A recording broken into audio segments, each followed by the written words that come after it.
What's up, Giants fans, Hub watchers, YouTube subscribers, Twitter and Instagram followers?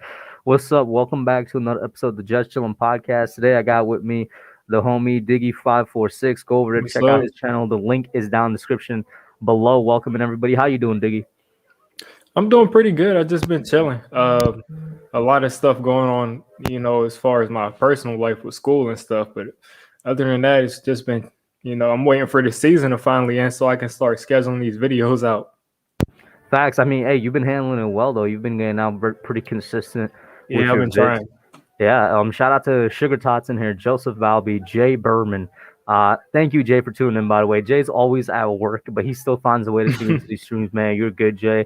Jaden Dawkins, Football Talk with Benny, Edward Chan, Joe Yato, Sunday. What's up, Sunday? Been very active in the chat. Ligma, and everybody in here, man. Welcome back, welcome in.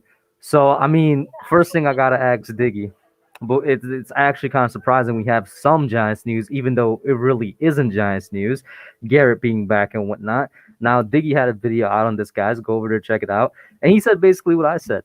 I'm not sure why people are surprised by this. So I guess that's the first thing I'm going to ask you. Why in the world were Giants fans surprised by this? At least that's the way it looked, even though we all expected it. Yeah, I think they were just, praying for a miracle.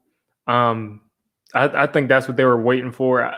After he didn't get that Chargers job, which at that point, that was a long shot too. But after he didn't get that job, it was pretty much set in stone. If they were going to fire him, they would have fired him right after. They would have fired him on what they call Black Monday, which is the Monday right after the end of the regular season. That didn't happen, and they didn't really give themselves a chance to look for someone that they would really want. If they were to fire him this late, we would kind of be settling for someone. So they're just going to give him another season in this offense, another season with Daniel Jones going into the second year. We can all admit that DJ looked more comfortable that second half of the year. As he started to run more, as he started to just, play with more confidence. And, it's because he probably knows the system a little bit better. And they're just hoping that Jason Garrett, along with Saquon Barkley and the receivers they're probably going to bring in, is able to kind of redeem himself. I would have to say it's probably mostly about the continuity with DJ. I mean, that's what a lot of people are saying. But then I actually saw a very interesting comment on Twitter where I was like, it's making a little bit of sense, but you can't completely throw out the fact that there's going to be 100% continuity because we're maintaining the same coordinator. But the comment that I saw said that, should we really be going for continuity right now if the scheme last year was honestly not that good, which I think everybody can agree upon. Like the play calling, the type of plays that we're calling, specifically, the route running, wasn't that great. So what's your thoughts on that? Saying the fact that maybe we shouldn't be going for continuity, even if we have Jason Garrett, maybe he should change up his scheme a little bit. No, I'm all for that. I'm all for that narrative because I was saying that narrative, but I've just kind of just accepted that he's coming back. That was pretty much my reason why I think they're bringing him back, continuity. But my thing is, it's about the productivity. And if you know that you bring this person back, Daniel Jones is going to at least have 11 touchdowns. I mean, that's a really low bar. So, I mean, what's the worst that can happen? Someone else comes in and he throws 11 touchdowns. So, people like to keep things the same for the sake of, saying that someone can grow. But I think if we come in and we have a more innovative offensive coordinator, it's calling all these plays that you see in Kansas City, that you see in LA, where you just see, teams are scoring just on the scheme alone at times. Like they get 14 points a game. Kansas City usually does just on the scheme. So, I mean, if we brought someone in like that was able to do that kind of, that was able to be that level of play caller, I mean, we should bring them in. That's like saying that you don't want to bring in Patrick Mahomes because we have to see that, Daniel Jones is developing. And I like Daniel Jones, and I think he can be a great quarterback, but he's not Patrick Mahomes. So you take the best, personnel that you can get, within reason, of course, but you take whatever you can get that's the best, not necessarily just trying to build continuity, because you can hire me as head coach and they can say, oh, give Diggy 10 more years as the head coach for continuity because, eventually the team will fall in line. The team will follow my culture that I instill, but I don't know how to coach football. So that's kind of overrated, the continuity to me. And I agree a little bit with you in terms of overrated content. Like, I think it matters, for example, on the defensive end. I think that's why a lot of people, including myself, want to keep the defense together, which is going to be a major talking point going in to when the offseason and free agency officially starts, right? So it definitely matters Yep. there. But it's 100% overrated if we're talking about we just saw something that didn't work and a coordinator that, in my opinion, didn't adjust to the talent that he was given. Like, and I think that should be like a base skill of any good coordinator in the league, offensive or defensive. And Jason Garrett just did not do that, right? You know what I'm saying? Like he had all 16 weeks to somehow try and adjust and to get this offense going. And to be quite frankly with you, the best example that we saw of that was against the Bucks, and then after that, it just went away. It's like Yeah. I don't know what happened. Yeah, I mean, I think with Garrett, I don't think he's stupid. People make fun of him, but I don't think he's stupid, and I don't think that Joe Judge is stupid either. And a lot of people are kind of expecting him to get fired in the first month of the season because they think Joe Judge won't stand for it. But I think Jason Garrett will go back to the drawing board and try to improve and see that, I always go back to the Golden Tate example that he never got Golden Tate in open space. He never used Deion Lewis as a consistent, pass catching running back, especially with Saquon out. When Saquon got injured, I said, okay, the running part, the running back part, that's going to be difficult to replace. But Deion Lewis is an elite pass catching back, and we did not use him that way. So I think Jason Garrett is going to look at what he did last year, and he's going to try to be able to use people the way, to their strengths, because that's the philosophy of our head coach, and it needs to be the philosophy of our coordinators. Real quick, shout out to Entertaining Talking Sports in the chat. What up, Tana? What's Welcome in. Stand up. By the way, Tana, in that group chat that we have not used in a while, the link is there if you want to pop in. It's an old group chat with like KB, Steffi Smalls, Authentic, and I sent it out to Nate as well. Get in here if you want to. We're gonna do a mock draft simulation a little bit later on into the stream. But yeah, in terms of Saquon now, I don't know if you saw this online. There's gonna be a squat off, or We kind of started a debate. You did, yeah, because you commented that this surprised me. Apparently, Nick Chubb can legitimately squat more than Saquon Barkley. Because I looked it up. Yeah. No, I looked it up. When he was in high school, he squatted 700 clean. That's what I'm saying. I'm trying like, to tell you. And Nick Chubb is a monster, man.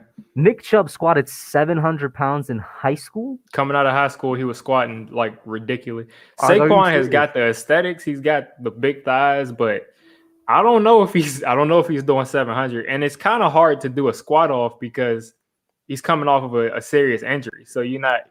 What's going on? What's going on, fellas? Dana, what's going up, on? Man? Sorry, I got my Mets jersey and I was just start my new Mets channel. So I saw your message. I'm like, all right, what do you say? I think it's called, guys. Go check it out. What do you say? Even though I'm not a Mets fan, how's everything going with you, Hub? I know you got the virus and everything. It's going good. People were asking in the chat why I have the mask on. I still live with other people, so I'm trying not to spread it. Yeah. When you talk is obviously when the most of the stuff is going to come out your mouth, so that's when I got it on. It's fine because today was like the most normal day I've had since I got no headaches, nothing like that today. It was all cool today. Thank you for asking. Yeah, what is it, like a week and a half now? So you got... Yeah, so I got like 5 more days probably, maybe 6 at most. Yeah, in the NFL, that would have been wrapped up about 6 days ago. Yeah, that is very true. In the NFL, they would have cleared you. So what's up, man? What are we talking about? So Saquon and Nick Chubb are apparently going to have a squat off because it was started by the internet, and I was one of the people I was like, this is no competition because Saquon holds all Penn State's weightlifting records, right? Like that's a known fact. But then Diggy let me know, and I was like, oh my god! Apparently Nick Chubb squats 700 pounds, and Saquon, coming out of high school, he was squatting 700. Yeah, and Saquon, the most he squatted in Penn State was like 550 or something. Which is both ridiculous, but yeah, I thought for sure that Saquon had the jump. Wow. Yeah, I would have thought for sure too, based off the way that Saquon's built. Mm-hmm. But hey, good for Nick Chubb. I don't care. I'd still rather have Saquon Barkley exactly. than the New York Giants. Yeah, Nick Chubb was talking a little bit of smack. He said, "Don't be fooled by the bottom shots, the leg shots that he'll take it hands down." And then Saquon retweeted saying, "Stop the cap." So it would be pretty cool if they have it, and then like I don't know, maybe proceeds go to charity or something. That would be amazing because I mean, pretty entertaining as well. Yeah, for sure, man. Yep. Shout out to Mike Nixon for the $5 super chat. Thank you, Mike. He said, "Look at this all-star crew here." Thank you, Mike. What's going on, Mike? What's going on? Getting back to the actual football talk though, what I was asking Diggy earlier, now that you popped in, is why were fans so surprised by Jason Garrett being back? I thought this was something that all of us knew. And if you look at the Twitter space, I think it was last night when it was kind of like out there, people were just really surprised. And I'm like, this is something we knew. But how do you feel about it? And I guess why do you think they were so surprised? Yeah, I don't know why people are surprised. I thought it was a foregone conclusion. But I mean, I saw Diggy did a video on it today too. I did a video. I don't know why people are surprised. I thought it was a foregone conclusion after he didn't get the Chargers job, that we knew that this was inevitable unless he was gonna go out and get another job. You saw Gettleman come out, talk about it, basically say that yeah, they're dying to have him back. They want continuity. So I don't think this should be a surprise to anybody. I think a lot of people just don't like the guy. They hate the guy. And I think part of it has to do with the fact that he's a former Cowboy. I think part of it obviously has to do with the fact of the lack of results with the offense. I mean, 29th overall. Yeah. But I think there's more that I always say. I think there's always more factors than just one individual why something is not going right with a football team, and I don't think it's all on him for the offense. Let's put it that way. I do think they could have a good offense next year with Garrett calling the plays. Hopefully, get some more help from the coaching staff, like they talked about, if they get the right talent here. You go out and you get a wide receiver, you get Barkley back. Everybody forgets Barkley going down hurt. That hurt a lot. Saquon Barkley not being here for this offense. Dan Jones, different quarterback without him, just like any other quarterback would be. And I think that they planned on building this offense around Saquon Barkley. So I know Garrett's not everybody's favorite guy, and rightfully so. He's definitely not the best offensive coordinator, but I think it is in the best interest of Daniel Jones to have the same play caller coming back next year in a put up or shut up year. Now you don't have to learn a complete new scheme. Everybody in the offense doesn't have to learn a completely new scheme, and you hope you get things going off on the right foot. So even though I don't love Jason Garrett, I do think it was the right decision to bring him back. Yeah. Well, you can go ahead. Yeah, I'm gonna get this in. You could go. So we got Evan Ingram in the chat. Evan Ingram, I've been on the train of getting rid of you since like week 6, bro. He says, "Thank you for the $2 super chat." Says all of my drops are Dr. Garrett's fault. Sure, bro. Yeah. Whatever you say, man. Yeah, that's something about Jason Garrett. I mean, I definitely think he could have done better as far as the play designs. But if you look at Jason Garrett, what he's had to deal with, first, we knew coming into the season we didn't have the most talented receiving core. And then after week 1, we played the Steelers coming in hot from last season where they were amazing on defense and everybody was saying they were going to be this historic defense, and we get them at their healthiest. So we play them week 1, and DJ actually looked really good to where like even his doubters were saying like they lost, but he looked really good. And then we come into Chicago, and Saquon finally starts to run the ball because he got completely neutralized because they were blitzing 9 every play against the Steelers. And he starts to finally get the running game going on. He tears his ACL, and then Sterling Shepard gets injured. So now Jason Garrett is going into the next week without, probably and two also of his. Remember, at this point, for some inane reason, we were only running with 4 receivers a game.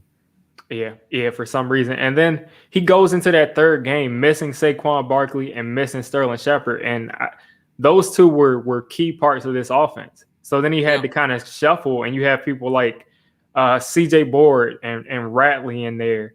And I talk about the play design, but maybe they couldn't run the plays that Jason Garrett was trying to design. Maybe Ratley and Board weren't ready. Maybe Austin Mack and Benjamin, we tried to kind of crown them in the offseason, but maybe they weren't ready. So to be fair, I think he's going to have a lot more talent. And just the same way we say we couldn't evaluate DJ without talent, we can't really evaluate him with what he had to deal with. And then the fact that you're dealing with a pandemic, and there's a lot of factors. Yeah. So I completely agree with everything you said. And I don't want to sound like a Garrett apologist. I just think it's common sense. And I said in my video today, you could even, and I think the excuses that people say about Daniel Jones are justified. And just like I think the excuses for Jason Garrett are justified, I think you could even argue that Garrett was put in a tougher spot than Jones, because Garrett had all the, like you said, just like Jones, the pandemic, everything else, but Garrett had all the deficiencies that Jones had to deal with. The 60% of the offensive line had never played with one another, no real weapons on the outside. And Garrett had to deal with Daniel Jones. Not a knock on Daniel Jones, but Daniel Jones had to learn a completely new scheme. He had to play catch up for 7 or 8 weeks. So Garrett had his hands tied. That was always my thought with this year. And I thought that the Giants played to their strengths, which was a conservative offense. After Barkley went down, it was the only way they were going to be able to stay in games. I think they knew that. They weren't going to be able to win getting in the track meets. They had to play a ball control offense and survive off that defense that was outperforming what people thought going into the year. But this year, I think they will open it up. I think when you get a wide receiver, when you get Barkley back, when you're more acclimated to the scheme, you have a full offseason, I think the Giants are going to open it up. I'm not saying Garrett's going to be, a top 10 offensive coordinator. He's not going to be Shanahan, but I think they will open it up. I think we'll have a more exciting offense next year. Yeah, and I'm going to get to the super chat in a second. I said it in my vid today as well. YouTube been slamming me, bro. You take a couple days off of YouTube and then nobody gets your notifications. I know my subs in here did not get my notifications today. Go over there and check that video. One thing that I brought up that I've been saying all offseason, even though I am still part of the get rid of Jason Garrett train, I'm not complaining that we got him back. That's why the title of the video is like, it's not a bad move. The Giants were ranked number 7th overall in the entire NFL in drop passes. That doesn't make sense. You know why? Because we were the 29th overall passing offense. Every other team in that top 10 in terms of dropped balls were top 10 offenses. You had teams like the Bucks up there, teams like the Chiefs up there, like the Bills. These teams pass the ball a lot. It's just common math. If you pass the ball a lot, there's a lot more chance that your receivers are going to drop the ball. Exactly. That's why the Giants were the only team in that top 10 of that stat that were ranked all the way at the bottom. That made no sense. So that's more on the receivers and the talent than it is the offensive coordinator. Just want to bring that up. Shout out to Mike Nixon for the $5 super chat. He said, it's not that I hate the guy. I just don't trust his play calling. And I don't either. It's understandable. For last year, it's understandable. And then Joe Yaddo, thank you for the $2 super chat. He says, wait till Giants don't re-sign players. # upset fan. I mean, yeah, if this is how they reacted to something that we knew that was going to happen, how in the world are they going to react to something that we don't know that's going to happen? I think they're going to re-sign their players. I really do, especially with the newfound cap space. The rumor that came out. Yeah, I saw it's going to be up to like 185 or something. 185 instead of 170 something. 176 it was supposed to be. Yeah, so it's like $10 million more. Plus, I think that they're going to get cute. They're going to redistribute some of the salaries on this team. What contracts do you think they're probably going to look to alter? They're definitely, in my opinion, they're definitely going to alter Shepard. I was there. Yeah, he's got 3 more years left on his deal this year. I think he's due to make. I forgot what it was, but I remember when I did a video on it. I think they could easily knock off 6 from this year and spread 3 and 3 over the next 2 years. Save 5 or 6 that way. Martinez and Bradbury would be the other obvious two, because maybe you extend Zeitler. Everybody's saying we got to cut. I don't want to cut Zeitler. I don't trust him. He's our best. Yeah, he's the most. Now. Even I felt some games that Nick Gates might have been our best, and some games Andrew Thomas was our best. But Kevin Zeitler was the most consistent. Like, that he's not going to lose you a game. Yeah. He's not going to blow a game. So and one very important thing, he's the only veteran on that line. Yeah, he's a leader, definitely. Yeah, he's the most consistent. And I think if I'm Abrams and Gettleman, that's what I look to do with Zeitler. I try to extend him to try to knock off some of that hit for this year. Maybe I give him a 2-year extension, and that 14 becomes 9 this year. I was about to say a 2-year extension would be perfect. Just spread that salary a little bit more. And to be honest with you, unless Zeitler really hates the Giants or something, I don't see why he wouldn't just accept the 2-year extension. Yeah, he's getting older, so I feel like he wouldn't have a problem just playing out here. That's what I would do. Yeah, shout out to Mike Nixon once again for the $5 super chat. He says, and rumor has it the Bears have offered 2 first-round picks for Wentz. I'm going to let Tana go first because he had a tweet out about this, actually. It's kind of funny. Go ahead, man. If the Chicago Bears, first off, the Chicago Bears are a coolest organization. This is the same organization that traded for Nick Foles. This is the same organization that's never had a franchise quarterback in their entire existence. If the Chicago Bears surrendered 2 first-round picks for a quarterback that has the injury history that Carson Wentz has, the performance that he had last year, he was probably the worst quarterback in football, for the money that guy makes, knowing that the Philadelphia Eagles are between a rock and a hard place. They have no leverage. They drafted a quarterback last year. Everybody knows with a brain that Wentz wants to get out of there. If you give up 2 first-round picks for that guy, I am going to be fuming as a New York Giants fan that the Eagles get that price for Carson Wentz. It would be ridiculous. Yeah, if that's true, then and they haven't already shoved him into a private jet to go there. By the way, then another tweet that was related to this that the Bears have the highest offer out for Wentz right now, which I was like, this is so stupid. Yeah, like I said, if they haven't shoved him into a jet for 2 first round, are you kidding me? For 2 first round picks and his contract? I mean, they should do that immediately. Like that shouldn't be a rumor. It should be like it's already finished. I'd hang up the phone after that. We got a deal. To me, I look at Wentz like I look at Goff. The Rams had to give up more. I gotta draft ask capital. you though, isn't it fair to say that Goff has been more successful? He has. He's been. Wentz has more talent, but Goff's been more successful. Yeah. I would say that Wentz has more talent, and Wentz has the potential. Like maybe if Wentz comes here and he really settles in, we have a top 5 quarterback for the next 10 years. Goff, I feel like his floor is consistently higher. Yeah, and Goff has never been absolutely horrible. Yeah, and it's just the Rams need he's never been injured.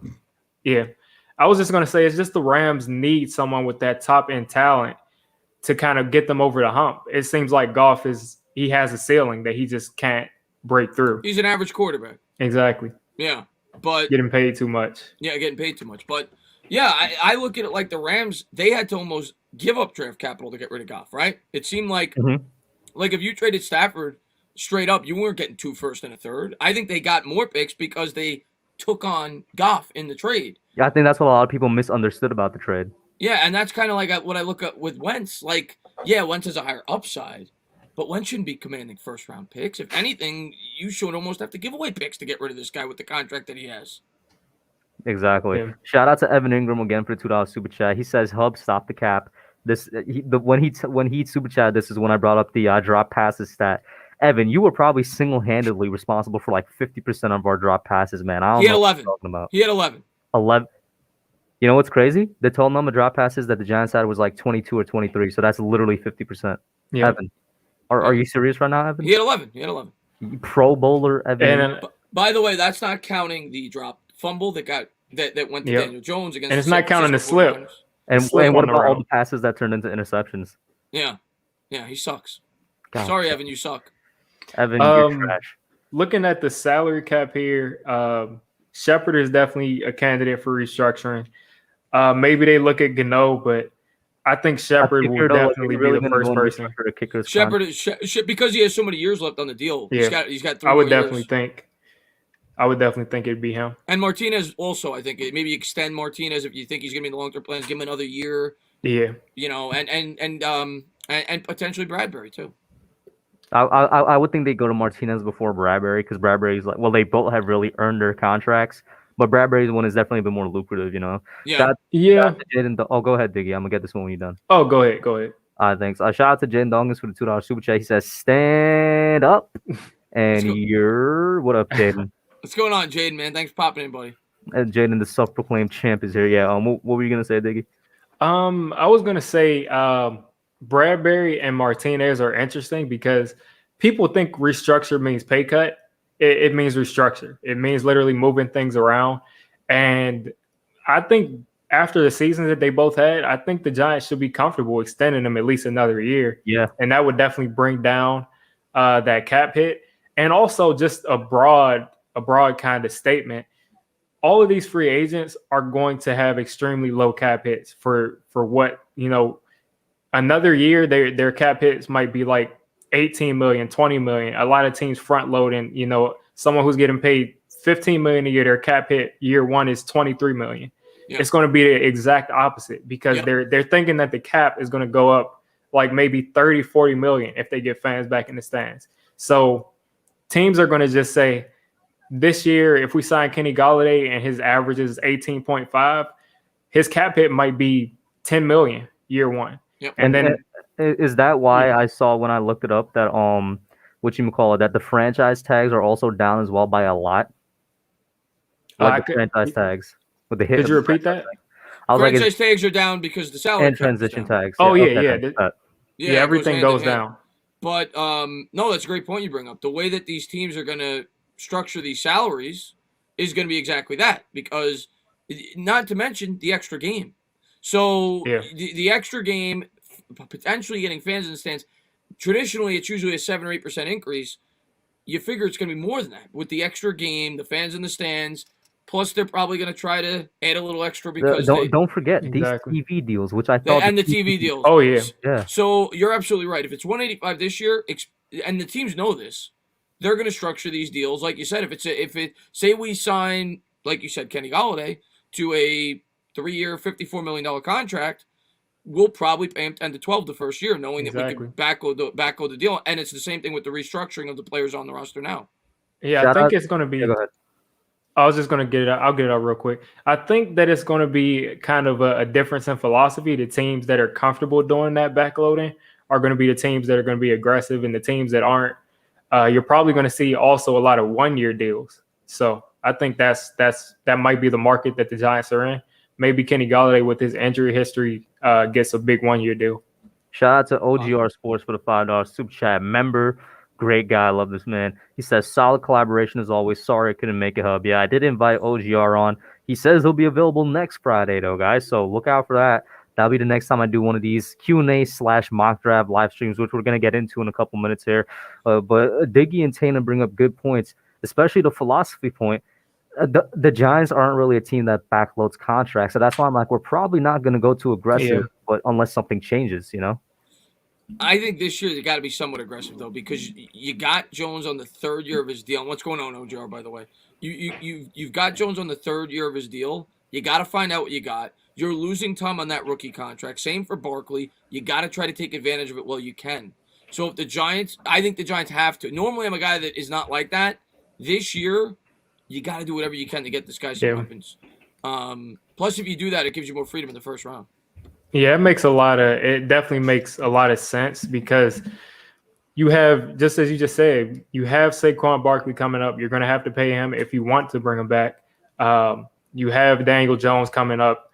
And the whole point of taking a quarterback in the first round is so you have a shot at winning a Super Bowl on his rookie contract. So he's got his 3rd year, his 4th year, and then maybe you pick up the 5th year option. So we have got to make the playoffs this year. If we want that trajectory, that the way it normally goes, we've got to be in the playoffs this year, and then next year looking to be serious contenders. Other than that, I mean, it's kind of a failed rookie deal. And you're looking at, do you pay him at the end of his rookie deal? Yep. Shout out to Josh Valencia for the $2 super chat. Thank you, Josh. The local Dolphins fans always in here, man. He says, hope you're feeling better, Hub. Thank you, Josh. I am indeed. Thank you for the support. In terms of Saquon, we kind of spoke about him a little bit earlier. All right, what does Saquon have to do for you guys to extend him? I'm not saying 20 mil, because as much as I love him, he's currently my favorite player on the Giants. I'm not giving him 20 mil, but what would it take for you guys to extend him and say give him like 16 mil or something? What does he have to do other than stay healthy this year? Like you, he's my favorite player. I love Saquon Barkley, and I want him to be here long term. I think he's a leader. I think he's an incredible talent. He's a game changer. But I'm not just throwing a blank check at him. He's got to prove something to me this year. First and foremost, he's got to play 16 games. Mm-hmm. He's got to remain healthy before I start giving him a big time extension like that, because now it's a pattern. He's had 2 major injuries. Well, 1 major injury, 1 high ankle sprain. That was I wouldn't say a pattern yet, but it's definitely concerning. But if it happens again, he has to prove to me that it's not a pattern. Mm-hmm. And I need to see him elevate the team, like in terms of the wins, right? Yeah. I don't care about stats, because he's a tremendous talent, he's unbelievable. But and we say all the time he was injured his first 2 years, still got 1,000 yards, right? We said all the time. But he has to. It can't be a 6-win team. I don't care. I don't care if you have 3,000 yards.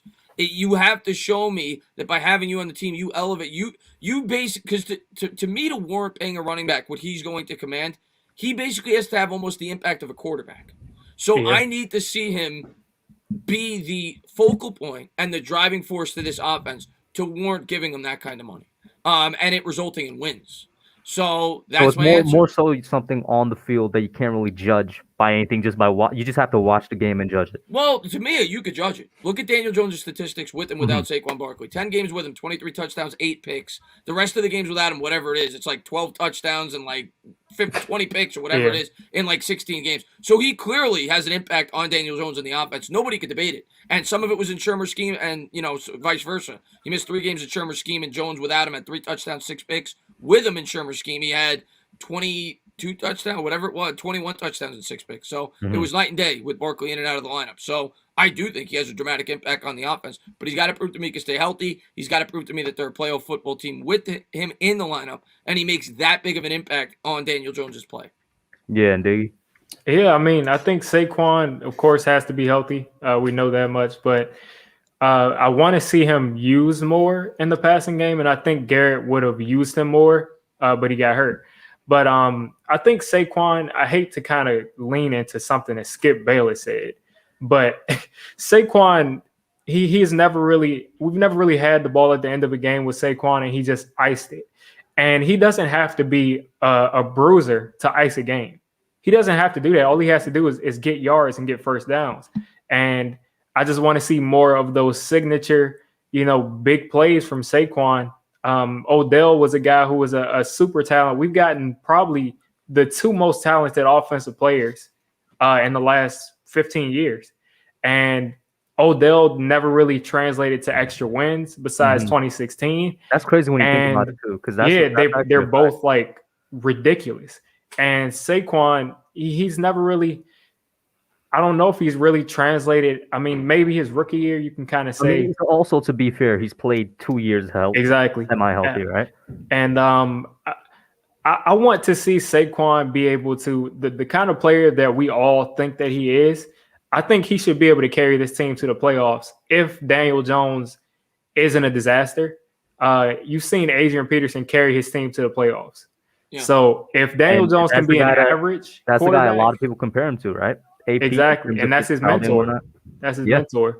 And if Daniel Jones can just be a league average, if we can get just 25 and 9 from Daniel Jones, then we should be a playoff team with talent like Saquon in the backfield. Yeah. And now this is what I got to ask y'all. How do you think Garrett's going to use them? Because me and Diggy talked about this a little bit in the beginning in terms of scheme and whatnot. How should Garrett use Saquon? Because we can't even really fairly judge how he used them the one game he had him healthy, which was the very first game of the season, and they were just blitzing all the time. How does he use them? Because you can't use him as a bruiser. Even though he has that body type, that's just not how he runs. How do you use him? The one thing I'm really excited about with Saquon Barkley this year is I'm hoping he has something that he really hasn't had since maybe the last 5 or 6 games of his rookie year, which is an improved offensive line. And I think Saquon Barkley, with the horrible offensive line, has tried to do more than he's capable of doing, because that's just his personality. You saw it when he got hurt with the high ankle sprain. He tried to come back before he should have. He's a guy that wants to put the team on his back, and he tries to do things that he probably shouldn't at times, because of the deficiencies on the rest of the roster. He feels like he has to hit those home run plays and tries to do more than he should in a play rather than just going down. And I think with an improved offensive line, I think you're going to see a better runner. I think you're going to see more of a north-south runner, a guy that's more confident to go in there, and he knows he's going to get 3 or 4 yards with the push of his offensive line. And that's just my opinion. I think that he will be more of a complete running back with an improved offensive line with the New York Giants next year. But in terms of the way that he should be used, especially coming back from the injury, I don't think that they're going to run him into the ground. I don't think that they're going to give him 25, 20, at least to start the year. Maybe gradually as, he recovers from it. But I expect him, like Authentic said several times, kind of like an Alvin Kamara type running back. Use him 6, 7 times in the passing game. Run it 14, 15 times. That kind of distribution. I'd like to see him use more in the passing game. Not just screen routes either. And check downs like we saw with Eli. More like... You want to see actual routes. Routes. Because he can do it. Yeah. So then I got to ask y'all, who's the perfect number 2 for him? Because if we're gonna use him like that, and to be honest, I agree, that would probably be the most effective way to use him, both in terms of just how the offense is produced and in terms of just preserving him a little bit longer. Who's that number 2 guy? Is it gonna be Gallman if somehow, some way we get Gallman back, or is it gonna be somebody else? In my personal opinion, I've said this ever since he basically became a free agent, I wanted to be Mark Ingram. He has so many ties to the Giants, not only through his dad, but he loves Burton Burns, a running back coach. Absolutely loves the guy. And then Ingram, I mean, Ingram got no problem coming here, but who would be that number 2? It's a great point you bring up about Burton Burns, because when Barkley, when Burton Burns first signed here, he said to Barkley, he's the greatest coach I ever had. And maybe Mark Ingram would be that fit. Gallman is going to come down to dollars and cents. I mean, if Gallman gets an offer out there, we're not going to match it. We're strapped for cap space as is. We've got more, and I love Wayne Gallman, but we've got more important players that are free agents that we have to bring back. And so if we get him back on a fair salary, sure. But if he goes, it's very possible we draft our backup running back, 4th, 5th round, similar to where we got Gallman the first time we got him. And I would like a bruiser. I would like a guy that is complementary to Barkley. I'd like the Brandon Jacobs to Saquon Barkley. That's what I'd be looking for in the draft. What about you, Diggy? Yeah, I mean, I don't think Gallman is going to be back. I think Gallman has gotten some confidence, and he knows that being behind Saquon, you just might not see the ball as much some games. So Mark Ingram is used to that kind of, coming in and kind of having the hot hand and making the most out of a little bit of carries. I think it's going to come from the middle rounds. My favorite running back in this draft that I thought the Giants would target was Ramondre Stevenson, because he was like 245 pounds, but now he's lost like 30 pounds. So I don't know what to feel about it. I haven't seen him play at 220.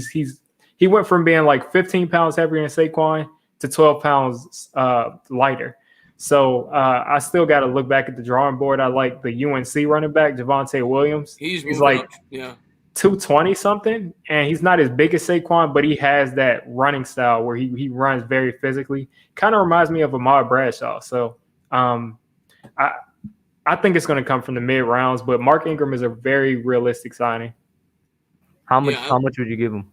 Mark Ingram? The great thing about Ingram is that he knows what he is at this point in his career. That's that second running back in rotation. Yeah, I mean, I can't think of a dollar amount, but I mean nothing crazy. I mean, because at this point in Ingram's career, I think that we could find someone that's at his level of production in the draft. Yeah. So I wouldn't want to give him too much. Yeah, especially with the decreased cap, 2.5. I wouldn't go crazy bringing in a guy like that. I mean, I would love to welcome him, but we don't. We have strapped cap space as is. Exactly. And how much money do you want to allocate to the running back position? I mean, with that's Saquon making $9 million. I don't even know if I would draft one, guys. I'd probably just look to sign an undrafted free agent. Maybe, but I mean, I will probably want more of the short thing, because Saquon, we don't know if he's going to play, more than 6 or 7. We don't even know if he's going to start the season, if we're being honest right now today. Yeah, he said he's taking his time. So yeah. By the way, shout out to Marjorie in here. She coming in with the info. Always love updating us on going around and around the league. She said Brett Reed, the Chiefs' outside linebacker coach and son of Andy Reid, was involved in a multi-car accident Thursday night that left a 5-year-old child with life-threatening injuries. DUI is suspected. If that's the case, he's probably looking at jail time. And if I saw that he admitted to drinking before he went out and driving, he should get punished by the law. That's just stupid and endangering lives right there. He had another incident. Didn't one of his sons die a couple of years ago, Andy Reid? Really? I did not know. There was something. There was something. I can't remember what it was. There was something really said. I know that Britt Reed has had he's a convicted felon. So I don't remember what it was. Yeah. But I know that Andy Reid did have a son that died. Yeah, it was something that was big. It was a big news story. I can't remember exactly what it was. That was like 2 years ago. Yeah. Jesus, I did not even know that. I mean, kind of a weird segue into the Super Bowl talk, because it is the Super Bowl in 2 weeks. But I don't really, if I'm being honest with you guys, I don't think it's going to affect the Chiefs that much. No, he OD'd. His other son OD'd. Marjorie just said. Oh yeah. Wow. Yeah. Yo. I knew that there was something said. I remember. Shout out to Nerd Cage Live in here. Great supporter of the entire Giants community, and he has his own channel over there. Heroin overdose. Jeez, man, feel for Andy Reid, but I mean, hey. What do y'all think with, like I said, weird segue, but what y'all thinking with the Super Bowl? I mean, it's no secret that I'm kind of Chiefs all the way right now. I've been Chiefs all the way. I've been very confident saying I'm going to pick Chiefs all the way. As it's getting closer, I'm starting to get nervous, because the Chiefs have 2 injuries on their offensive line. I don't think either one of their starting tackles are starting. Fisher, I know, is out. And you saw what those Bucs edge rushers did against the Packers. They showed up. They showed up, obviously between Barrett and Pierre-Paul. So if they get pressure on Mahomes, man, that's an X factor in this game. And I worry about that, as a guy that's rooting for the Chiefs. But if there's one guy that could make up a game plan with 2 weeks to prepare to overcome that, it would be Andy Reid. I got more respect for him than pretty much any offensive mind in the NFL since I've been watching. I think it's going to be a great game. I think it's going to be closer than I initially thought. I thought the Chiefs were going to win by 10+. I probably got it more around 4 or 5 points. That's crazy, because some people in the chat right now, they've been in my streams past couple nights. They've been saying Chiefs like 30-20, basically. I'm like, no way. It's going to be closer than that. Yeah, after really breaking it down and looking into it, I think the Chiefs are going to win, but I think it's going to be really close. I think it'll be like, I'll go like 27-24. I think it's going to be like a field goal game, but I'll take the Chiefs. This is going to be one of the best Super Bowls we've seen in a long time, I think. Yeah. Hopefully. I think that, first off, I mean, I'll start it off like this. This isn't me being an anti-Mahomes person. I actually looked at Mahomes in the preseason, and I said whenever he starts, he's going to be the best quarterback in the league. Yeah. And people called me crazy. I said that the Chiefs, his second year, where he finally got to play, will be the best offense in the league. And I was right. So I'm a big Mahomes fan, but when I designed my like playoff tree and everything, I would think that the Chiefs would be able to win if they weren't playing against Tom Brady, but it's just really hard for me to pick against Tom Brady in a Super Bowl. I just really can't do it. And I think it's all about, first off, I don't think the tackles matter. I don't really think the offensive line matters with Mahomes at all, because he runs around like a crazy person and just it's literally like Madden Ultimate Team where Dash and Deadeye and all of those badges and stuff. And I don't think that matters. And I think it's all about, if the Chiefs are held to under 34 points, this is just my gut instinct. If they're under 34 points, they'll lose. If the Chiefs get to 34, 35, they're going to win.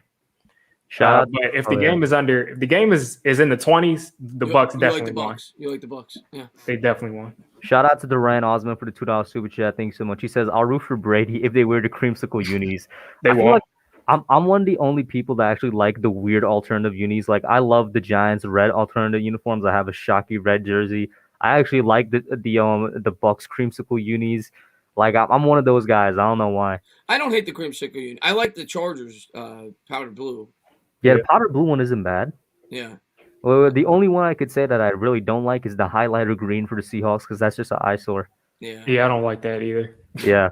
But getting back to this right here, so what you're saying, Diggy, and I might be misinterpreting, are you saying that this might come down to which defense plays a better game, and if that's the case, the Bucks have the better defense if you compare it to I mean, to me, it's when you have these two quarterbacks, like in 20 years, they might just be like 1 and 2 and no debate like of anything close to them.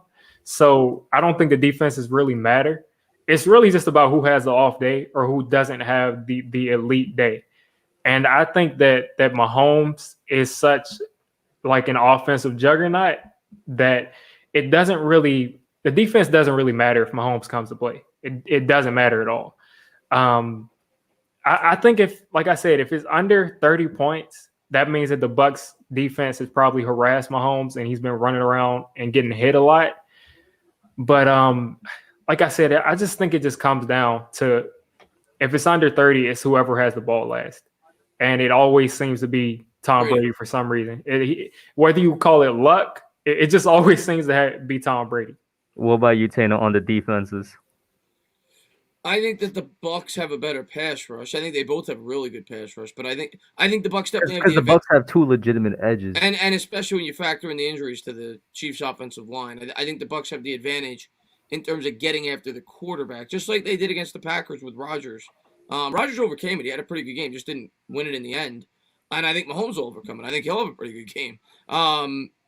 But I'm still leaning Chiefs, man. I just feel like the Chiefs have been so disrespected this entire playoff run. I've heard people tell me the Browns could beat them. I've heard people tell me the Bills. Yeah, could beat them. You know what? That's a good point. For some reason, people kind of just forgot about them, if that makes any sense. And I just think the Chiefs this year just coasted. Like, they were like, people were saying, they're not that good this year. They don't. I think they coasted. I think they said, yeah, we're gonna get the 1 seed. We're good.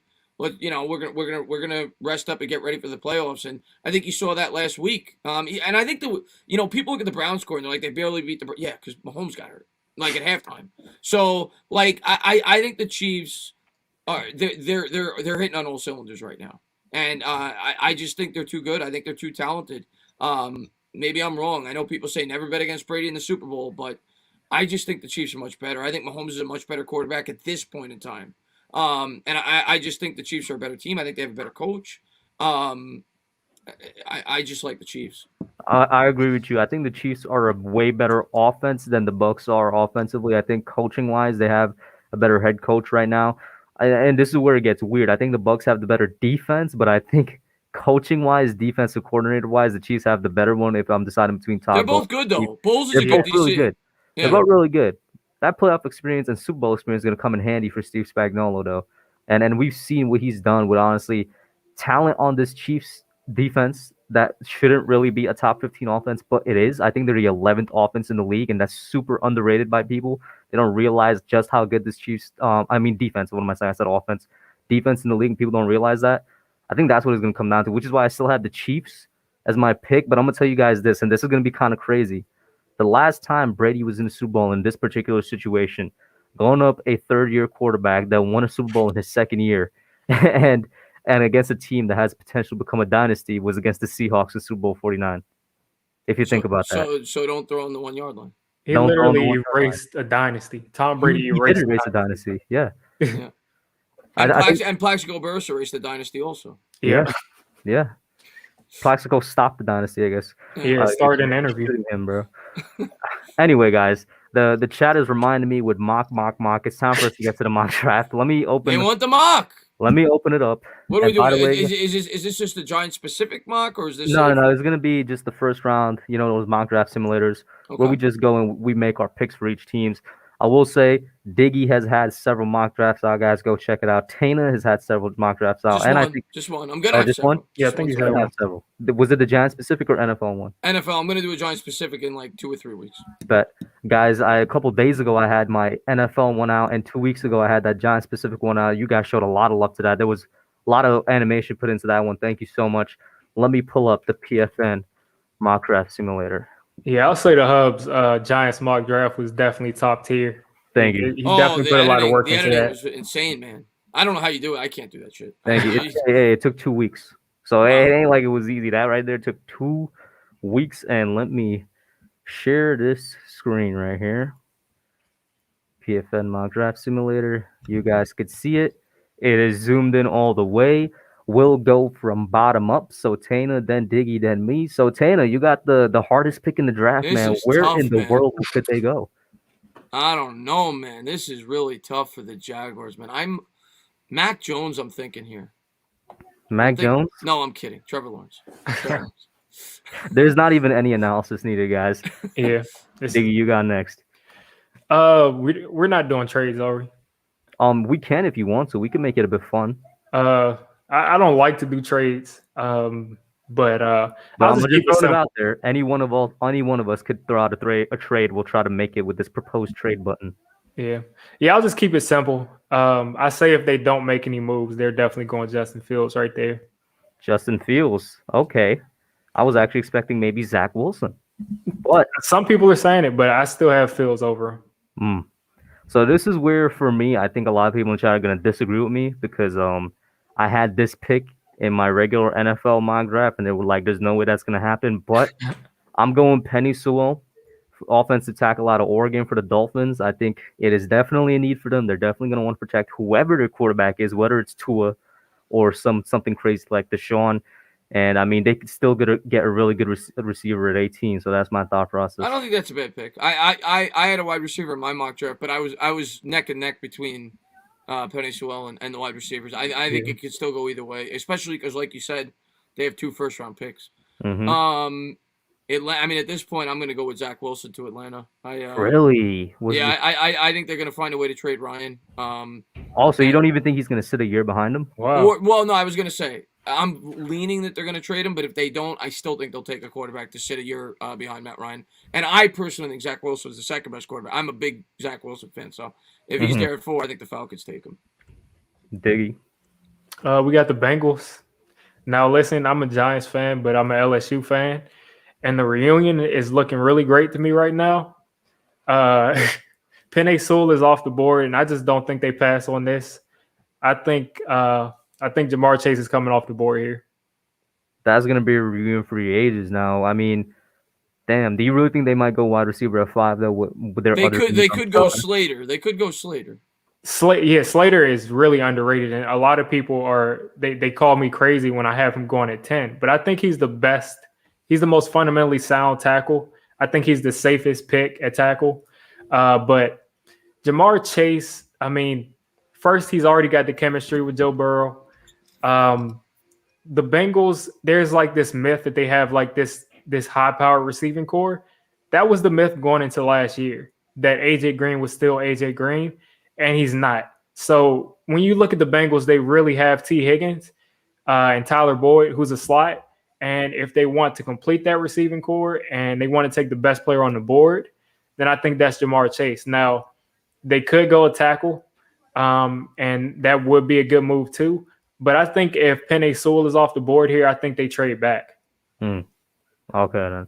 And I got the Eagles at 6, so this is super easy for me. I think the Eagles are probably going to go Trey Lance right here because they're not sure who their quarterback is. I'm kidding. As much as I actually wouldn't mind. I'm going to tell you what, before you continue. Yeah. And then you make your pick. If they trade Carson Wentz. Yeah, maybe that's the thing. Which I think they're going to. Yeah. Yeah, they will. They might take a quarterback at 6. Because this new coach has nothing to do with Jalen Hurts. Jalen Hurts is a second-round pick. He doesn't tie in anything to their cap.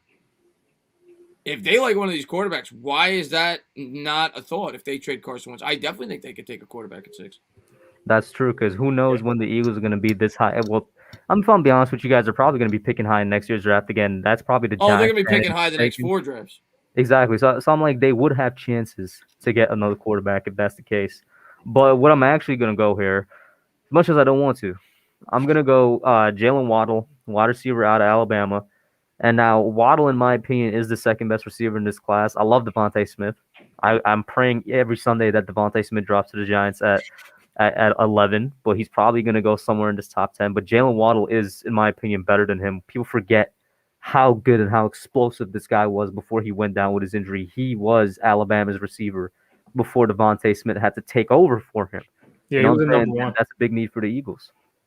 I'm in agreement with you, and people call me crazy. I have Waddle above Smith as well, so I'm in agreement with you, Devontae Smith. But I am going to have Devontae Smith going at 7 Damn. To the Lions. Yeah, Devontae Smith to the Lions. I think they take a wide receiver at this point. I think they lose 2 of their receivers on their team now between Marvin Jones and Kenny Golladay. Maybe they keep one, but yeah, I think they'll go. I think they will go wide receiver, and I think the most logical way that one of these guys drop to the New York Giants, which is I think what most people in the chat are probably hoping for, is if the Eagles were to not take a wide receiver, which I think is entirely possible. I think they could go defense or a quarterback, like I said, or if the Bengals were to take Slater, which, like I said, is completely possible. If the Lions were to, we just had the 3 wide receivers go 3 in a row right here. Yeah. So if the Bengals took Slater, I think one of those receivers does get to the Giants. Or if the Eagles took something other than a wide receiver, which they easily could. But in this scenario, with those 2 wide receivers off the board, I am going to have the Lions take it, Smith. I'm telling you what, when the Micah Parsons news and accusations came out, I legitimately got sad because I'm like, God damn it. That was the guy the Eagles need to take right there. Yeah. They've ignored middle linebacker for so long. I was like, this is going to be the guy. And one of these wide receivers is going to drop to us. Yeah. Yeah, actually, am I next? I think I am next. Yeah, you're next with the Panthers.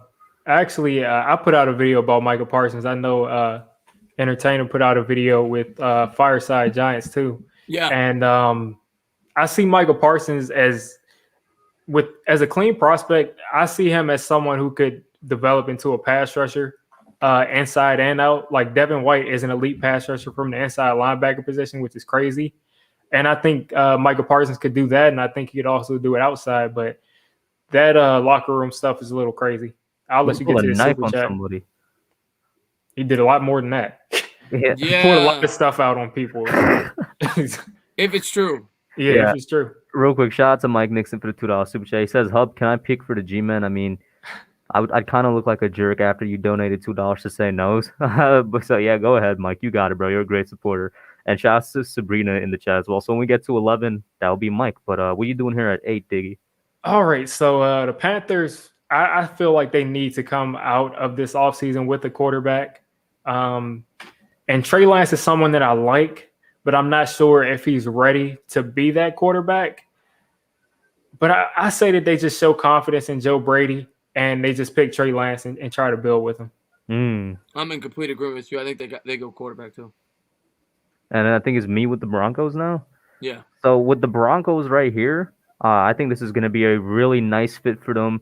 They're kind of, it's weird. They're unofficially in a rebuild. But how long have the Broncos been in a rebuild? We always talk about the Giants have been in one for a while. The Broncos have probably been in a rebuild for way longer, essentially since 2015. Well, they've drafted like 40 quarterbacks since John Elway was in charge. Exactly. So, but here's the thing: their defense is definitely not what it used to be. One, the staples of those Broncos defenses was a great secondary, and I think they're going to try and rebuild that. I'm going with Caleb Farley, the corner out of Virginia Tech. He's been rising on boards a lot, and I'm liking what I've seen out of him. Don't be surprised if Caleb Farley does go above Patrick Surtain here in this draft, guys. I'm a big fan of Caleb Farley. Yeah, I have him over Surtain. I do. I think he's a better player. I think the only thing is the injuries. But if you take that off the board, I think he's better. He's really good. He's tall. He's fast. He can play man press. I'm a big fan of him. Cowboys for me here. It's between two players. It's between Slater, who I had them taking in my mock draft. I think they could very easily rebuff that offensive line. Or it's between Surtain. They need help in the secondary at the cornerback spot. You know what? Don't forget, you could trade if you want to. I could trade if I want to. Mm-hmm. I'm gonna stand pat here. I'm gonna stand pat here. I like where I'm at here. If I'm the Cowboys, I'm gonna go. You know what it is? I feel like the corner class here is pretty slim, and I think you can maybe get a quality tackle later. And for this mock, I'll go Surtain to the Cowboys. I'll go Patrick. So 2 corners in a row. We had the top 3 receivers going now to top 2. Now, Mike, if you're still in there, this was going to be Diggy's pick. I'm sorry, Diggy. Mike, if you're in there, he'll make the right pick. Put who you want the Giants to select, or if you want us to trade. But I'm obviously going to have to put a little bit of a timer on it. So I'm giving you like 2 minutes, Mike. In the meantime, I guess all 3 of us could say who we would have gone if, we were picking here. Tana, who would you have gone with the available board? To me, it's or if you would have tried to trade down. Yeah, I'm looking at I mean, for me, if I'm not trading down, it's either obviously Pitts, Kwity Paye, depending on if Leonard Williams is back. If we have Leonard Williams, I'm not drafting Kwity Paye personally, even though I love him. Parsons, and possibly Slater. I wouldn't take him, but he's a possibility. So I would. If Parsons doesn't have the allegations, I think I would take Parsons here. I think he's the best player.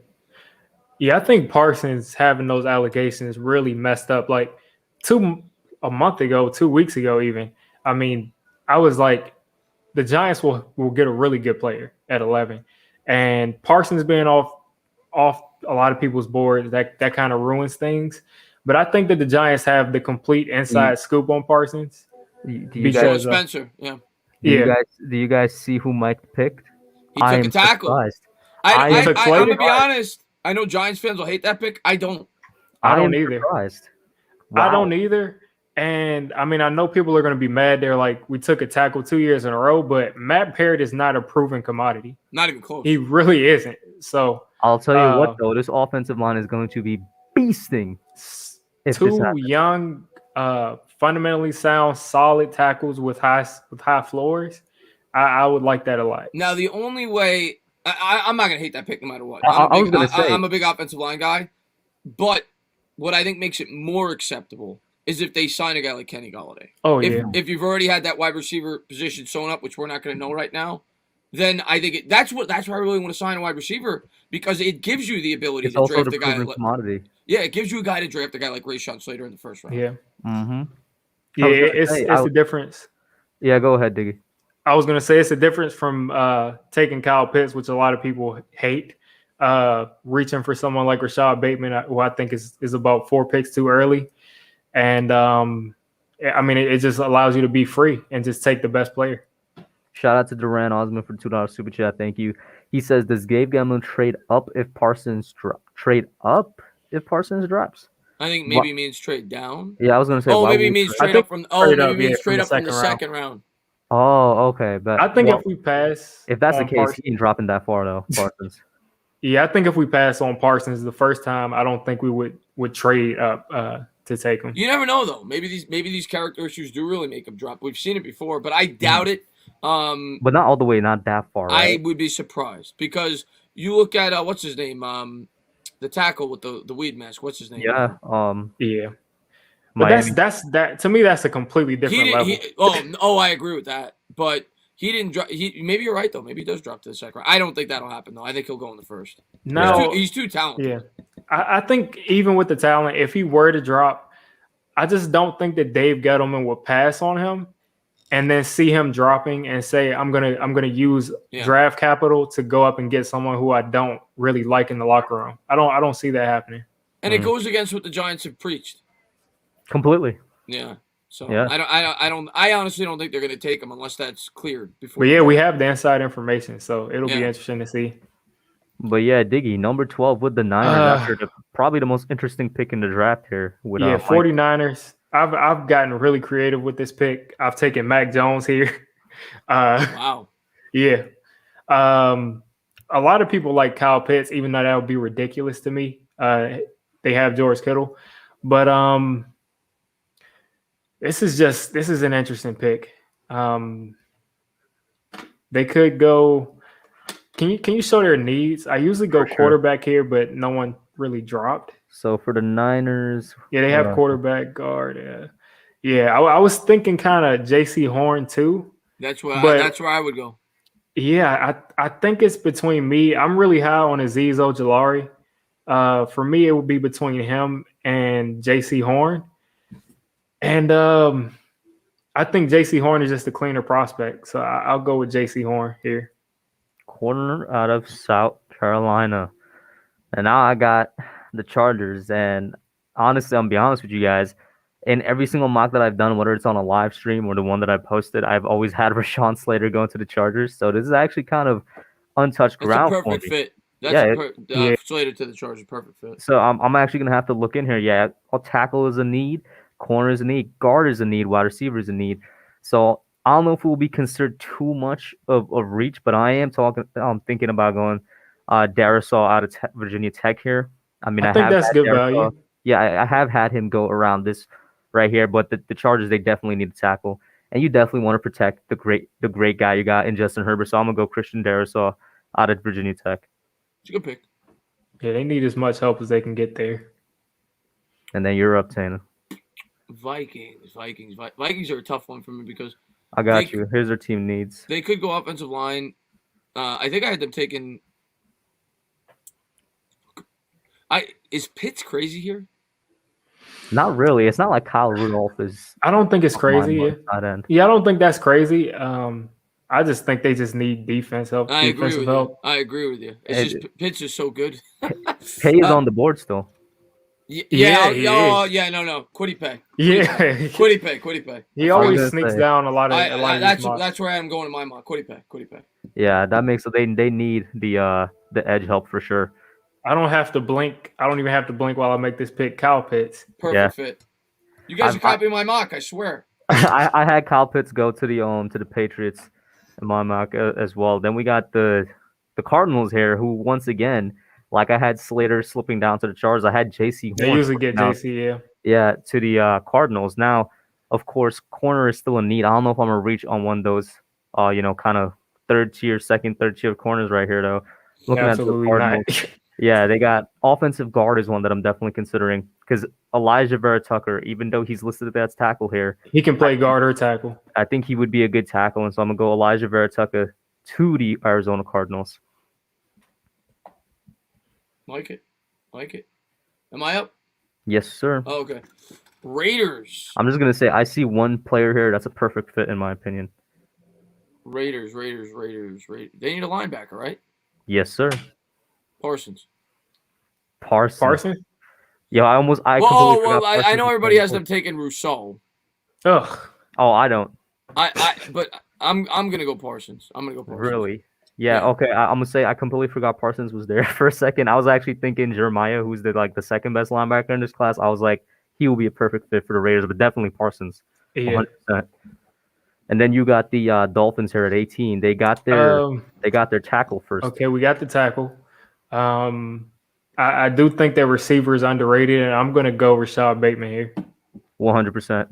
Yeah, if they don't take one in the at 3, I agree with you. And I'm not sure They why. moved up Kadarius Toney. That's interesting. Yeah, they moved him up after the Senior Bowl because Bateman used to be higher than Tony in this big board. But yeah, I still do think that Bateman is better.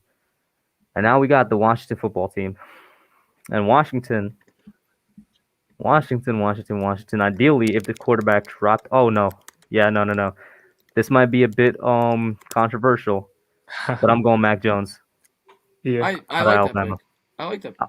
I was going to say, like that a lot. For some reason, I was thinking Jones was already off the board, but no. They need a QB for sure, and they get a relatively good value pick right here. I'm up. All right. So I think I'm going tackle here for the Bears. That's pretty much what everybody has them penciled in. Got to protect Carson Wentz. Yeah. It's these are just the off the current top of my head. It's either going to be Mayfield or Leatherwood. Yeah, that's what I was thinking. Both are still available.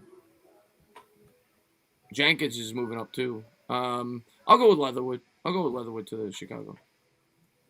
Leatherwood out of Alabama. All right, so I got the Colts. I'm pretty sure the Colts need edge help, don't they? Yes, they. No, actually, I was thinking no. They need two. I think they need wide receiver. Yeah, they definitely need that. Yeah, it's listed as a need. Yeah. They could go wide receiver. They could. I'm thinking they're getting their quarterback in free agency or through trade, so they might not even have a pick. But let's see. I just think Azeez Ojulari is a good player, and I'm just gonna have him come off the board here. Going even over Greg Rousseau. Yeah, Greg he won't really dropping. Not in my first round. No. Really? Yeah, I had him going to the Bears actually. I think in my mind because I do think. I mean, if there's anybody that could teach Rousseau, or at least he could learn from it, would have to be Khalil Mack. You know what I'm saying? I think that's definitely a good point. Shout out to Mike Nixon for the $5 super chat. Thank you, Mike. He says, and the Raiders tend to take the problem prospects, so Parsons would definitely go there. Yeah, Raiders and Cowboys. I mean, everybody's still scratching their head on the Cleveland Farrell pick a couple years ago. So Darius Hayward Bay. Oh man. Jesus. Now here we got the Titans, and I'm kind of mad that you went Azeez to the Colts. He's a perfect. Yeah, I usually have him on the Titans too. Azeez to the Titans is a perfect fit. I'm not going to go Greg Rousseau here just because I think he really needs to go to a team where he'll be in a good position to learn, whether it's from a great coach or a great player. The Titans, I mean, they're like obviously edge is a need because we don't know what's going to happen with Clowney. And Harold Landry is a really good edge, but I don't know if he's that great edge that Rousseau can learn from. So who I'm going to go is Christian Barmore. Absolutely love this defensive tackle out of Alabama. The dude was a complete monster at Alabama, complete monster in the title game, and him next to who they already have there, and forgetting his name, is it Jeffrey Simmons? Yeah. If you imagine that inside, that would be deadly. Ridiculous. Good pick. Jets. I'm helping out my quarterback here. I think I know where you're going. To me, I'm leaning Kadarius Toney, but I could go with Najee Harris too, but I just value the wide receiver more, so I'm gonna go with Kadarius Toney to the Jets. I'm in love with this guy. He had a great Senior Bowl, very versatile wide receiver. He had an amazing Senior Bowl, eh? Yeah, he did. I'll let you get this super chat out of the way. Sure. Shout out to Justin Hubner for the $5 super chat. Thank you, Justin. He says, "Did y'all see Jalen Waddle's interview with Max Kellerman about the possibility of being a Giant? He's so humble. I freaking love that man so much." I actually did not. I'm taking off because Tatum's face was covered. But did any of you see it? That's pretty cool. I didn't see it. I got to check that out. No, I did not see it. Pretty cool. Max Kellerman, the fake Giants fan. I heard interviewing about the Giants. I mean, he has to be. This man gives up on the Giants more than more than flip flops run through the beach, bro. It's crazy. He's a boxing fan. He doesn't watch football. Yeah. I'll tell you know what. I'll tell you that. Good point. He's the best dude to go for if you're looking for anything boxing. But that is literally it. It's kind of like Stephen A. when he goes away from basketball. Yeah. I remember Stephen A. did like a pregame breakdown, and he named like 7 players that weren't playing and had been on IR for at least 10 weeks. Yo, how many years ago was this? So we're going with the Steelers here. I think Bud Dupree might end up leaving. I think it's a really good chance he's leaving. Can we see the edges that are on the board right now? Oh, so you're still ignoring Greg Rousseau? No, can't work he with won't. He Jay. won't touch my first round. No. Um, Joseph Osai, Jason Owe. yeah, Joseph Osai. I have Jalen Phillips as a top 15 prospect, but he just retired 2 years ago, so that is questionable to take him this high. And I would also say they could use a tackle. I'm gonna go Jalen Mayfield here. Yeah, I like O-line for the Steelers too. Myself, I had him taking a guard, but I had them taking a center actually. The only team in the first round taking a center. Wow. Yeah. Because their center play has been atrocious. I had him taking the guard from Ohio State. What's his name? Wyatt. Yeah. I had him taking Wyatt. Yeah. 25 here with the Jaguars. I think this is me. Obviously, they got their quarterback in Trevor Lawrence at first overall. And I think there's really one or two ways they could go here. Maybe three. But if you get your quarterback at first, you're either looking offensive line or wide receiver, in my opinion. Yeah. Obviously, you still got let me look at the wide receivers. The only guy I would consider here is maybe Rondale Moore. I'm not sure why he's so low ranked on this board. 54. I could see him going higher. Another thing that I don't get, maybe this is just me, Ronnie Perkins is not 47th in this draft. He's a good player, but he is not 47th. He's a guy that's going like the third or fourth round for sure, like 100%. So this big board does have a few problems. But if I'm going wide receiver, I'm either thinking more, and I'm trying to see what tackles they have left. I mean, I like Cosme, but I don't know, man. You know, with the Jaguars though, I'm gonna go to wide receiver. I'm gonna go Rondale Moore. I think they need a better wide receiving core over there. He's gonna need help, and they could probably get some offensive linemen a bit later. Yeah, I think Rondale Moore is a really good player. It's just the injuries and his size. That's the only thing. I love Rondale Moore, but I agree. The 5'9" is you worry a little bit, but that guy's electric, man. Mm-hmm. Yeah. Browns, I've had them going edge. I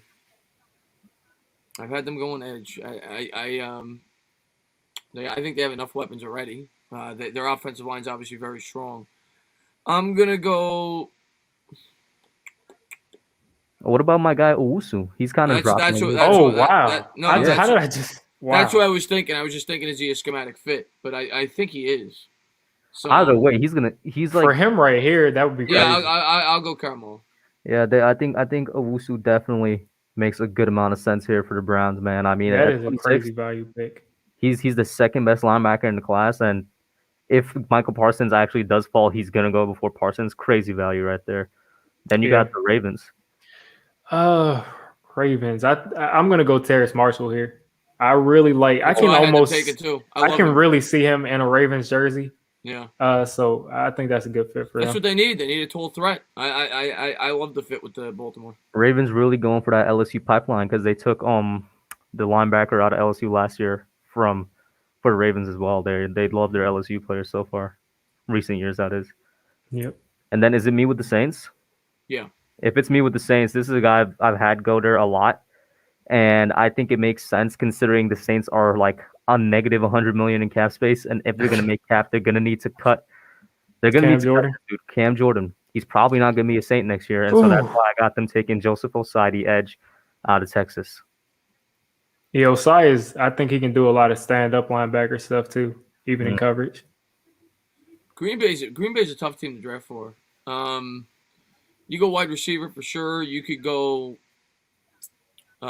edge because I think they're going to lose one of the Smith brothers, Preston Smith. I think they're going to. But they have Gary. They have Garrett. Yeah, I was thinking Russo, but they have Gary on that team too. He's more of an interior guy. They drafted him a couple of years ago. Who's the wide receivers left? I think the best guy on the board is probably St. Brown. Yeah. Yeah, I can't take him. Yeah, but then you're definitely reaching into like, second round type wide receivers. I guess I gotta go. I mean, I guess you could go offensive line too, because they're I probably gonna. What the website lists as their needs: wide receiver, D tackle, corner, linebacker. Who's gonna board a linebacker? Oh, there's a couple of good linebackers still there. Only two first round guys. I like Bolton. Give me Bolton. Nick Bolton going to the Packers. I mean, considering the receivers that's gone so far, it does make sense. Okay, so with the Bills, I think the Bills might be one of the most complete teams in the league. They don't really have any glaring needs. Are you gonna take? Are you gonna take Fairmouth? Yeah, that's exactly what I'm We going to think take. so much alike. We think so Yep. much alike. That's exactly. I mean, I think if any team can afford to take a tight end in the first round, it's definitely the Bills. I think it's a perfect fit. Knox sucks, and that's really the one missing ingredient to their offense. I love Like, that. imagine a quarterback draw and Pat Fryermuth is pulling across the formation and Josh Allen is running behind him. That is going to be. Bro, I want to see that. I'm surprised because when I was doing my mock, I saw nobody having him going to the Bills, and I think it's a perfect fit. I love that fit to the Bills. man, I think so much, bro. This happened all night because I got the Bucks pick and I have the Bucks. I think Fryermuth to the Bucks is another good fit as well because Gronk might be gone after this year, and I don't think they're gonna keep Howard, at least in my opinion. But they got Cameron Brate. He's decent. Yeah, I think the Bucks will come in and start over him. But oh yeah, go ahead, Diggy. My bad. I was just gonna say, I think the Bucks will probably go in a different direction besides a weapon, because I think it probably depends on too what they do with those with Antonio Brown and Chris Godwin. But I wouldn't be surprised with that pick.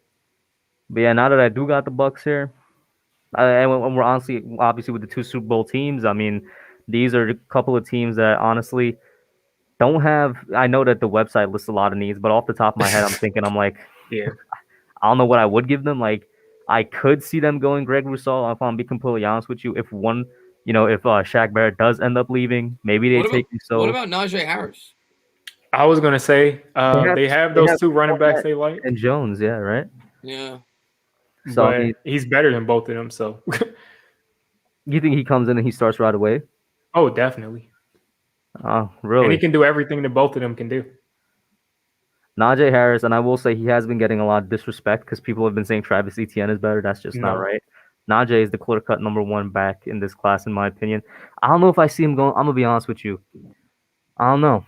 I'm really thinking Rousseau here because I'm thinking that they're gonna lose Shaq Barrett in free agency, and Diggy, to be honest with you, just because you kept saying Rousseau's not in your number one, I'm gonna go Rousseau to the Bucks.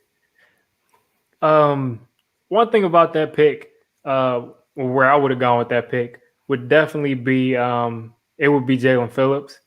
I think Jalen Phillips, like I said, he's an elite prospect with scary injuries because he had to retire. So I think if any team would take a chance on him, it'd be either the Bills, who can afford the risk, or the Bucks or the Chiefs. I think that those are all good spots for him. Really do need edge help.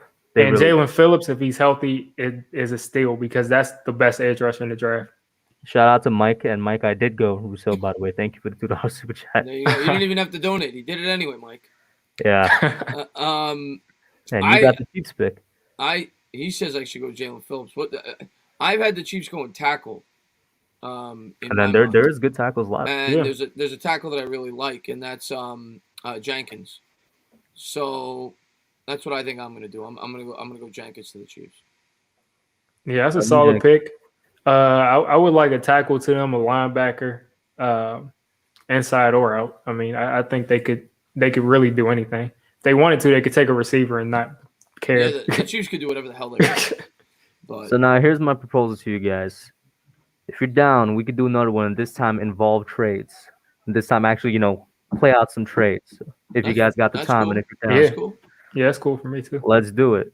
And so this one's gonna be I don't know, depending on the trades that we try to run here, maybe a bit crazier, guys. But let's go with it. Let's draft. I'm gonna reverse the draft order this time. So this time it's gonna be me, Diggy, 10. Diggy still at number 2. Okay. But this time you'll get the Giants pick, Diggy. I promise you. With the Jaguars, obviously the draft starts at number 2. I am gonna go Trevor Lawrence. What you got with the Jets? I'm trading this pick. I think last time in my stream we traded to the Panthers. Yeah, I'm gonna trade it to the Panthers again. I'm gonna have to zoom out so that they show the whole thing. So are the Panthers trading up or are the Jets trading down? Because I just found out that actually matters for the trade engine. Jets are trading down. How does that matter? It's the same thing. So because it's like they would say the Jets initiate the trade, it makes it kind of weights it different. It's something wrong with it weights it differently. Yeah. So the Jets are trading to the Panthers. So the Jets are giving up their second. And what do they want from the Panthers? I mean, this thing is so finicky. I mean, So I would obviously just select everything because it after a while it doesn't matter because we're not going into the second round. That's where it matters because what basically the way the engine works is they're saying the Panthers, if they didn't initiate the trade, are not going to give up everything, and that's why it would be rejected. Take 8 and 23. Oh, okay. Try the Jets have 23, right? Oh wait, what am I saying? Oh wait, no. Go 8 and go a 1 and a 2 next year. So that's they it. should accept that. They should accept that. Let us propose. Declined. That's ridiculous. So what we can do, just to cheat the system, if you really want to trade, I could just do Panthers to Jets, right? And now this way they just kind of force it through. Now we'll just be like 8th and then select a bunch of these. All right. Oh, whoa. Wow. Yeah, this thing is really ridiculous. Next time, just select everything past this first round. That's the only way they accept it. So are you going then a quarterback again? Am I just making the pick as a Jets? Okay. But I was saying just select everything. Okay. So they because that's the only way they accept it. Everything on the current year as well? Yeah. Oh, yeah, the first one anyway. So. Yeah, because that's what I'm saying. We're not going into the second. Okay, whatever. Okay, they don't want me to make the trade. You know what? Just make the trade as if you were the Panther. Make the pick as if you were. Yeah, that's what I was gonna say. I might just do that. So we're gonna try this just one more time because let's see. I'm the Panthers. I'm offering everything I got. Right? This has to go through. There's no way it's not gonna go through, bro. For one pick. There you go. There we go. Okay. You got it. Okay, so the Panthers, I think I just feel that if the Panthers trade up, I'm gonna go Zach Wilson. Yeah, they're going quarterback for sure if they trade now. Oh, definitely quarterback. Yeah. And if you're a Giant fan in this spot, you're pissed because the Jets are probably taking a receiver if they trade it down. There's no way one of those three guys are getting to us. More than likely. Now you got the Dolphins there, Chris. I am gonna go. I've talked to a lot of Dolphins subscribers on my channel, and I don't follow the Dolphins that closely. And they came at me for picking Jamar Chase because they said that the Dolphins have been doing a lot more homework on Devontae Smith. Smith obviously Jesus. Yeah, Smith obviously has ties to Tua too. I think Chase is the best receiver. This is just. I'm gonna take Devontae Smith to the Dolphins. Yeah, let them have him. They want Devontae Smith at 3. That's kind of crazy to me, but hey, it is what it is. And now we got the Falcons at 4th overall here.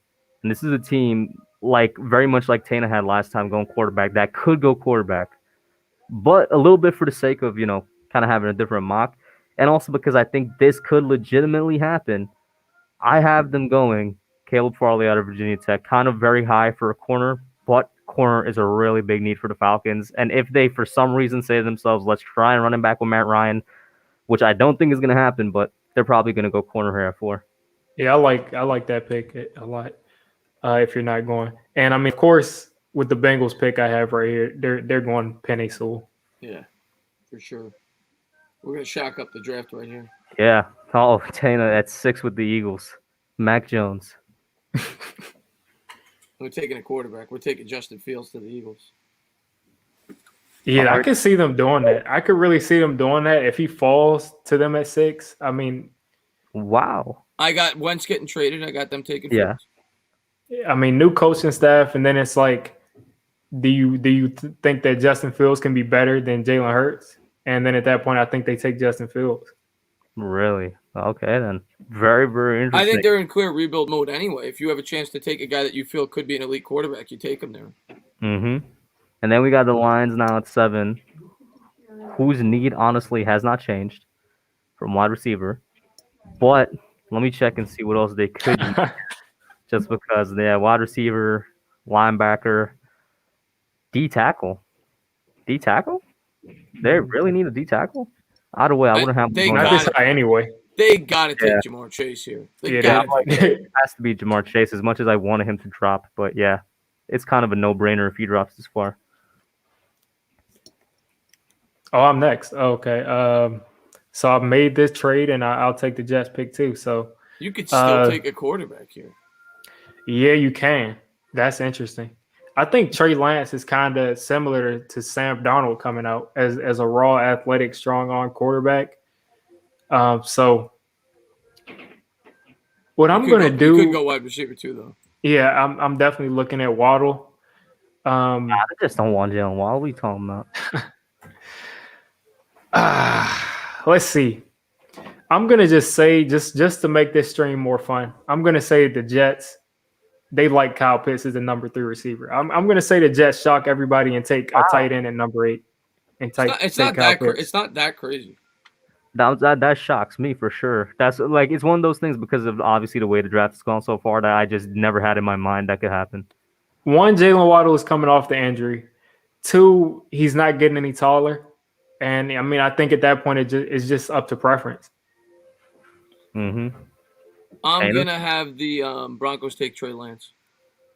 Trey Lance. So they're done with Drew Lock. They're done. Is this the quarterback that finally works out for John Elway? Well, he's not even making the decisions anymore, right? Sure. Shout out to Authentic in the chat. He says didn't know I was doing a mock draft hub. Kind of got the inspiration like a little later on in the day. Like I literally asked Diggy probably like 5 o'clock today, I think it was. Yeah. So my bad, Authentic. Shout out to Jaden Dawkins for the $2 super chat. He says Eagles select EDP. A left guard. And I'll tell you what, EDP definitely got the size to be a left guard or a center, bro. He's got the size to be an entire offensive line. EDP, bro, he will be. He'd save a lot of salary cap. He could play all 5 positions. Yo, Vance Billow. He'll be the modern day version of the fridge. No, he'd be the deep fridge. The deep fridge. EDP, the deep fish pizza, bro. Anyway, I think you have is it Tanner? Or I think this is your pick. I just took Trey Lance. Trey Lance. All right. This is your pick. All right. So I'm gonna go Quiddy Pay here. I'm gonna go Quiddy Pay 11. Ooh. He kind of slipped in the last mock that we did, but I think this is somewhere that the Cowboys could legitimately go edge, maybe get a little bit of edge help. Over Surtain, yeah. Interesting. Yeah.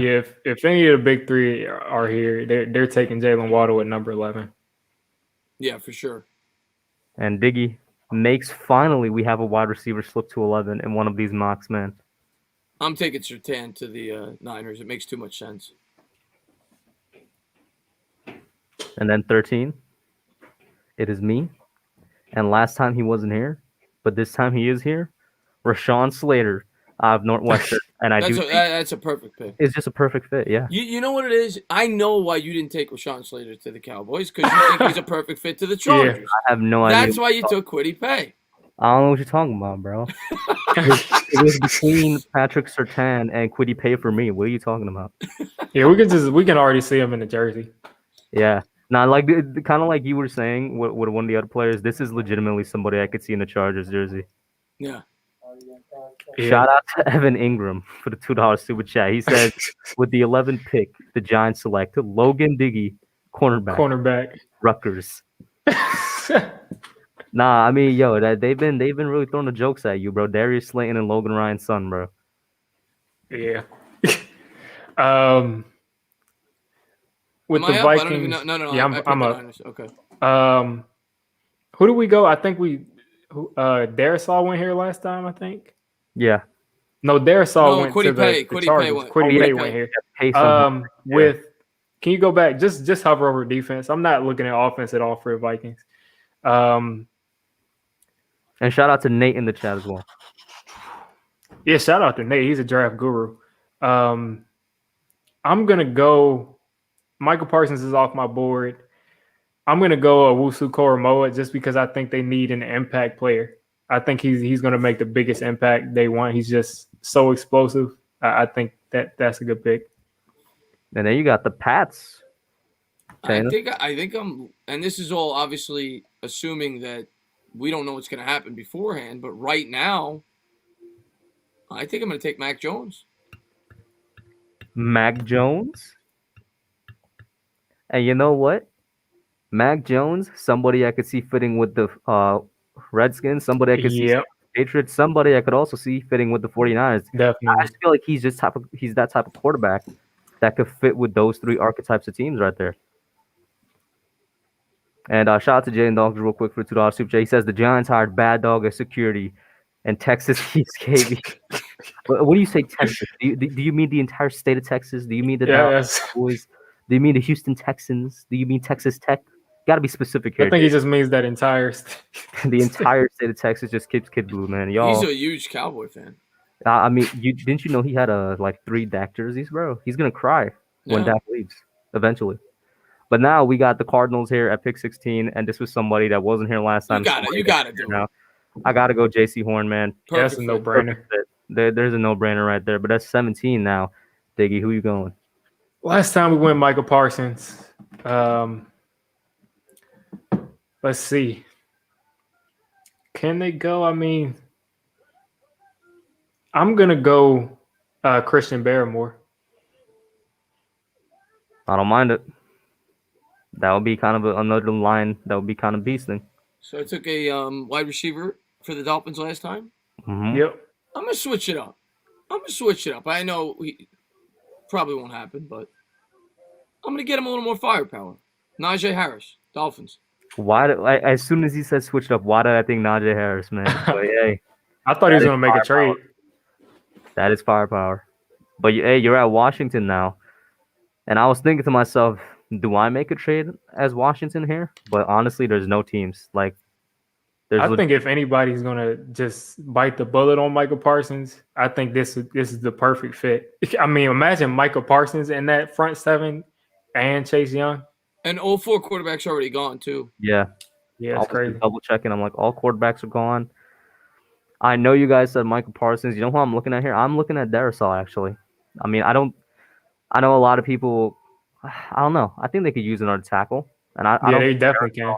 I don't think Darrisaw will be a bad pick. So I am going to go Christian Darrisaw, and Michael Parsons does slip a bit more right here. Bears are here. I'm going to give them. Let me look at their needs. The quarterback is gone again. I think I looked at their needs last time. They need a tackle. Yeah, I want to go Vera Tucker, but Bateman is still there. I'm pretty sure. Yeah, I'm gonna just go Vera Tucker because I think that they need to fix that before they get a receiver. All right, bet 2 tackles in a row going right there, and then you got the Colts, Tana. I'm trying to think if we get cutie or make a trade because the Colts, to me, if I'm the Colts, I want a wide receiver, and I'm looking at this board right now. I mean, the Jets took a quarterback already, right? Yeah, I think they took Trey Lance. No, they took Kyle Pitts. So they're probably not taking a wide receiver with that pick. So the Jets actually could have traded up. If I'm the Colts here, let's make a trade. Let's see what we could trade down because I want my wide receiver, but who? But now you got to think who's going to come up. So here's the remaining teams. So let's see who the best players on the board are. The quarterbacks are gone. There's nobody. Oh, Micah Parsons. Somebody could move up for Micah Parsons. Yeah, that's possible. Who needs a linebacker here? The Saints, probably. Saints could use. How about the Ravens? They need Saints and the Chiefs could. The Chiefs definitely they need a linebacker badly, horribly. That would be actually a very interesting one. Yeah. That's a big drop, though. If you want to still get I think the Saints makes more sense. Let's do Saints, but then you're gonna lose out on potentially 2 wide receivers because you got the Jaguars could take one and you got the Ravens could take one. But let's do it just for the fun. Let's have. I think it makes sense if he falls this far, Parsons. I think it makes sense that somebody could trade up to get him. So let's have the Saints move up to 21. What pick is that? Colts.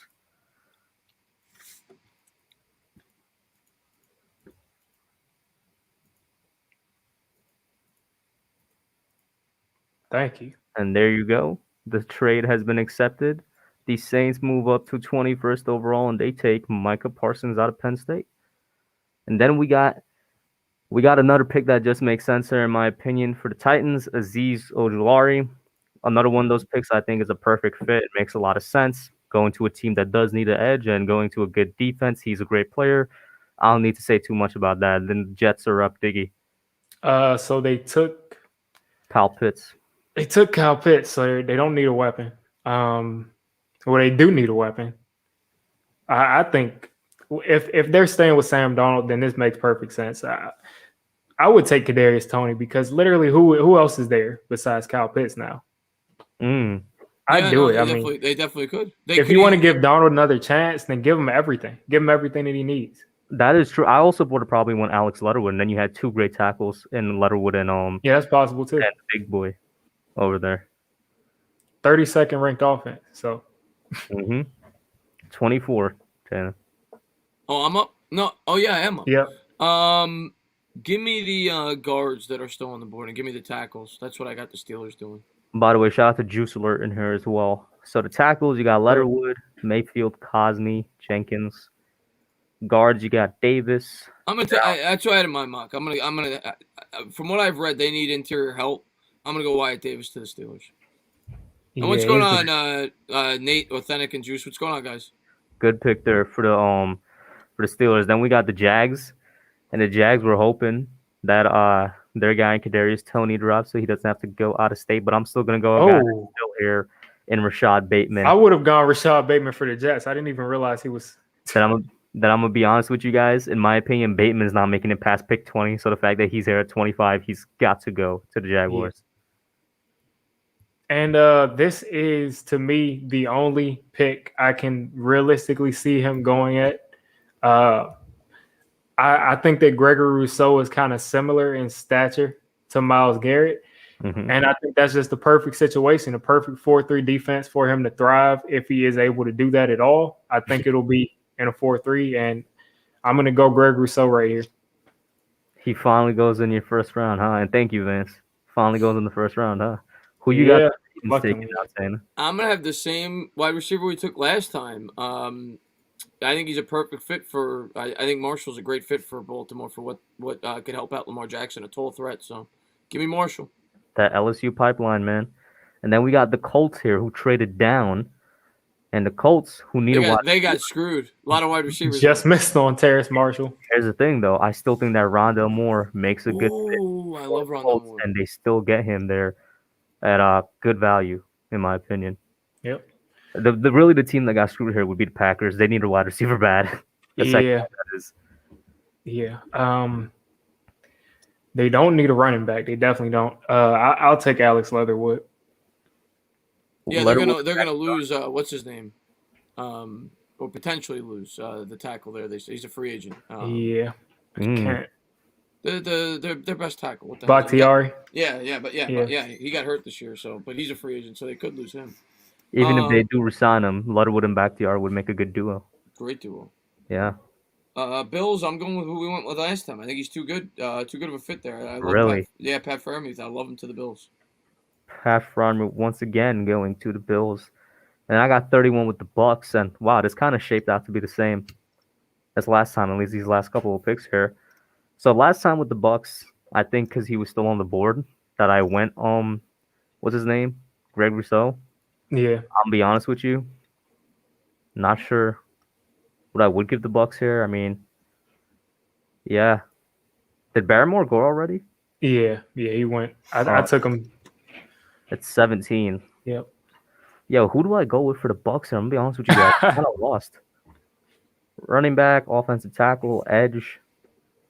Maybe I go Joseph Asai.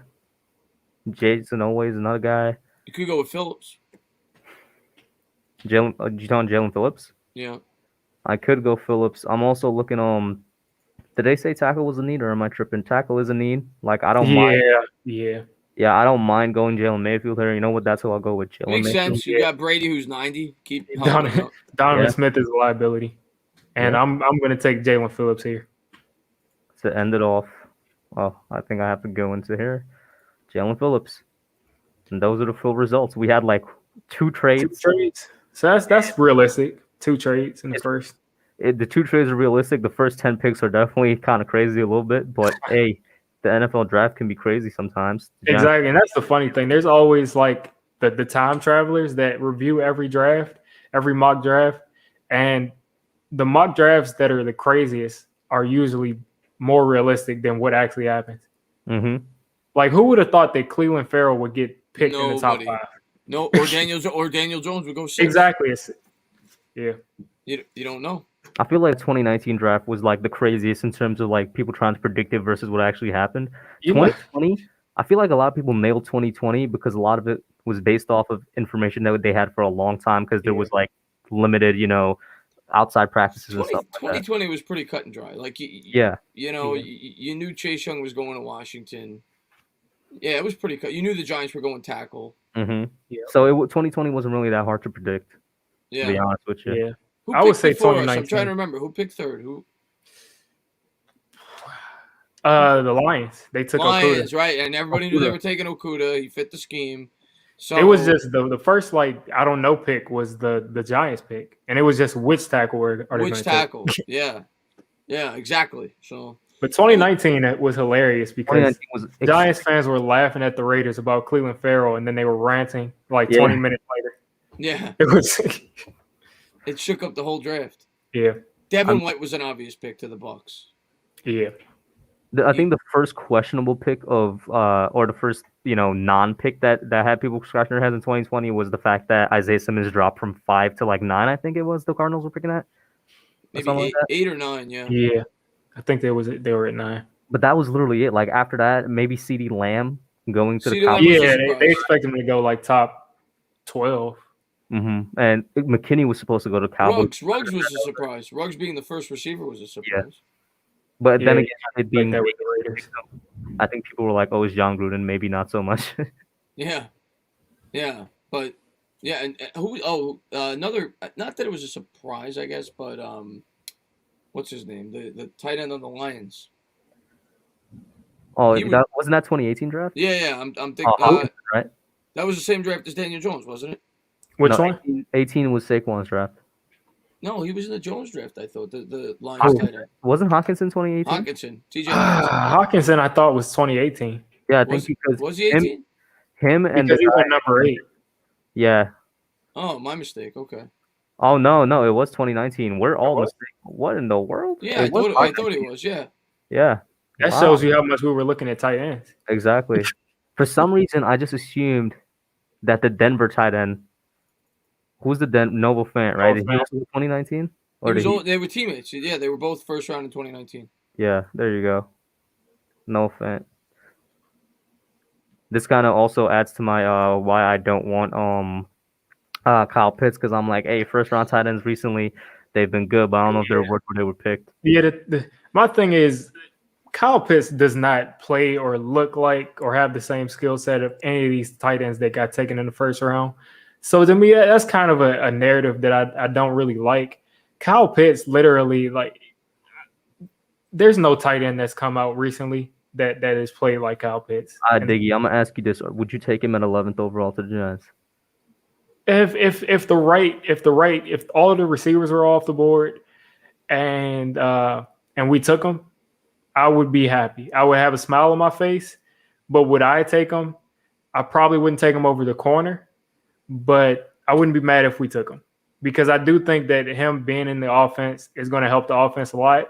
And I always go back to Kelsey, and they tell me he got taken in that he got in the second or third round. Second or third, yeah. But the thing is, if you could go back in time, would you take Travis Kelsey as a rookie at 11? Of course. If you could tell that he would turn into a 1,400-yard receiver, I mean, I would do it. So I think Kyle Pitts being compared to these other tight ends Waller, isn't really. that's the one I hear the most is Waller. Yeah. Yeah. To play devil's advocate to you, though, Diggy, is that you could always say, how do you know Kyle Pitts is truly going to be like that? Because the last tight end that got that wide receiver hype was Evan Ingram. He obviously hasn't panned out. Yeah, but he's not. Evan Ingram wasn't a route runner. He was all speed, and he had problems in college, horrible drop problems in college. And he's 6'3". Like he's not the 6'6" guy. There's just a lot of differences, and I would say a better comparison for how hyped and how polished they were supposed to be coming out of college would be Hawkinson, and I don't think Hawkinson has been horrible, but I wouldn't take him at 8 though. Yeah, he went 8. I will say this: the only way that personally I would be happy with the Kyle Pitts pick is if all 3 receivers are gone. Definitely. And both cornerbacks are gone, because I would probably still take Farley and Surtain. Which I don't think will happen. Yeah, that'll never happen. Yeah, one of those 5 guys are going to be there for sure. Yeah. I think Parsons makes it interesting, though. Parsons being gone, it definitely makes it interesting. He said stop the cap. Yeah, shout out to Evan Ingram. He said stop the cap, bro. So Diggy, what you saying to Evan Ingram? Is he a good tight end, bro? I'll say that Evan Ingram is my favorite tight end to use in Madden. Yeah, I won't lie. And my least favorite to use in real life. Yeah, he's a beast in Madden, I'll tell you that. But I'm gonna end it right here, guys. Thank you all for tuning in. Shout out to the chat. You guys have been great. We even had a Giants player in here donating. You gotta love that, man. When the Giants players watch the Giants creators, that's the dream right there. But Why we do it. thank you everybody for tuning in. Shout out to Diggy for coming in. Shout out to Tana for popping in. Have a good night, guys. Let me get my closing thoughts from these two. Diggy, man, what you thinking? I think that the Giants, I think we're gonna have a shot at Jalen Waddle. If not, we're gonna have a shot at Caleb Farley or Patrick Surtain. So I'm satisfied. I just really want us to attack and try to get someone who we think can be a number one target in free agency. Mm-hmm. And Tana? Yeah, I think we think very much alike. I'm very much on the corner train if we're not getting a wide receiver. I think I have Farley ahead of Surtain, but if I had to guess, I would think the Giants probably have Surtain ahead of Farley because of Judge's connections to Bama, McKinney. They've played together. Yeah. That McKinney point is a really good one. Yeah, we'll see, but that's always been my. With 5 or 6 weeks to go in the regular season, I was all about the corner train. I thought that was our biggest need, and then I saw the way the receivers played down the stretch, and I said we got to get Jones some help. So I'm wide receiver 1, but I'm definitely corner 2. Those, in my opinion, are the 2 biggest needs right now. Of course, that could change based on free agency, but Yeah, definitely. I'm looking for. Maybe I'll have you guys on my channel do one of these in a month or so. But I love doing these mock drafts. Had a blast coming on. Thank you for having me on. Thank you to everybody for tuning in. No problem, man, guys. You guys already know them, but go check out their latest videos. And if you like the mock, go check out both of their mocks. Tana had his first one out. Diggy has had multiple out. Of course, if you haven't checked out mine, check out mine. But shout out to everybody in here. Thank you for all your support, by the way. If my throat was feeling better, I would usually end the stream by going down the line and shouting out literally everybody in the chat. But not going to do that tonight. That's it for now, guys. Peace. All right.